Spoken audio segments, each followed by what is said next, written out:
Bonjour à tous et bienvenue dans cette nouvelle vidéo. Aujourd'hui je vous retrouve pour tester la balance Silvercrest que j'ai achetée chez Lidl. Donc c'est une balance de cuisine. Donc je vous l'ai déjà présentée dans une précédente vidéo où je l'ai déballée avec vous. Donc pour rappel, elle m'a coûté 11,99 €. Donc voilà, je trouvais ça vraiment pas cher par rapport à tout ce que la balance promet. Donc je vais revoir aussi avec vous tout ce qui était noté sur l'emballage. Donc on voit ici qu'on a un bol de 3,5 litres qui est quand même assez grand. On peut le voir, il a quand même une bonne taille. Ensuite on a un affichage de la température ambiante. Il peut peser jusqu'à max 15 kg, donc ce qui me paraît quand même beaucoup. Et on a ensuite ce petit plateau donc, qui est juste ici, qui permet voilà, de poser le bol. Et en fait la matière fait que la matière du bol adhère super bien dessus. Donc voilà, si vous voulez mélanger en fait directement vos ingrédients, voilà, quand vous faites à manger, le bol va pas partir. Voilà, ça adhère vraiment bien, donc ça c'est vraiment pas mal. Et donc chose aussi très pratique, il note que on a une anse de suspension donc, qui se trouve à l'arrière juste ici. Et donc comme ça vous pouvez l'accrocher. Donc ça c'est vraiment très pratique. Le bol peut être mis au lave-vaisselle, donc ça aussi c'est très bien. Pareil, super pratique, comme ça on n'a pas à le laver à la main, on peut le mettre directement au lave-vaisselle. Donc ça c'est vraiment bien. Bon point aussi, les piles sont fournies avec, les piles sont déjà dans la balance, donc ça c'est aussi super pratique, on n'a pas acheté de piles. Donc je vais l'allumer avec vous. Donc j'enlève la petite languette qui est juste ici. Et donc là voilà, elle est en train de s'allumer. Donc là déjà, point bizarre, je l'ai posée. Et bon, si je la soulève, je pense que ça va changer. Mais là, ce qui est noté, c'est 24 grammes. Alors qu'il n'y a rien dessus. Donc j'ai l'impression que ça part mal déjà. Parce que là, voilà, là, elle est bloquée à 24 grammes quand je ne touche à rien. Donc pour l'instant, c'est un peu bizarre. Je vais l'éteindre et la rallumer. Voilà, donc là, on est repassé à 0. Je vais essayer de mettre le bol dessus. Bon, ça avait l'air d'être un bug, en tout cas là ça fonctionne. Donc voilà, quand on pose le bol, ensuite on a la fonction part. Donc là c'est très bien, ça revient à 0. Donc ensuite on a d'autres boutons, je ne sais pas à quoi servent les autres, je vais regarder.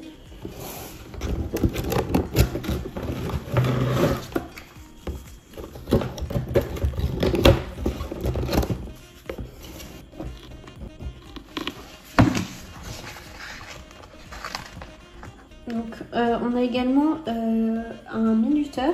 Donc pour l'activer, on doit appuyer sur le bouton 7 et ensuite on a ici une flèche vers le haut. Et donc là on peut régler voilà, la minuterie. Ensuite on rappuie là et là donc on a le timer. Donc ça c'est quand même assez pratique. J'avais jamais vu ça sur une autre balance. Donc ça c'est un bon point.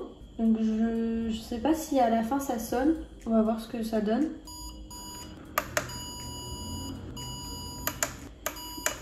Donc voilà, donc dès que le minuteur s'arrête, on a une sonnerie et ensuite on appuie sur le bouton pour l'éteindre.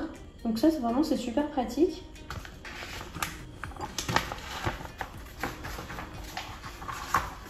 Donc là pour une première utilisation, je suis quand même assez contente de ce que ça donne. On a quand même pas mal de fonctionnalités. Bon, il y a quand même eu un petit bug au début. Je sais pas si ce bug va se répéter. Donc je verrai quand je l'utiliserai vraiment, voir si au niveau du grammage il n'y a pas des bugs. En tout cas la minuterie c'est vraiment un bon point, c'est super pratique. Ensuite bon, on a la température ambiante, je sais pas forcément si ça a un réel intérêt mais bon pourquoi pas. Et là je vois qu'en fait le grammage rebug.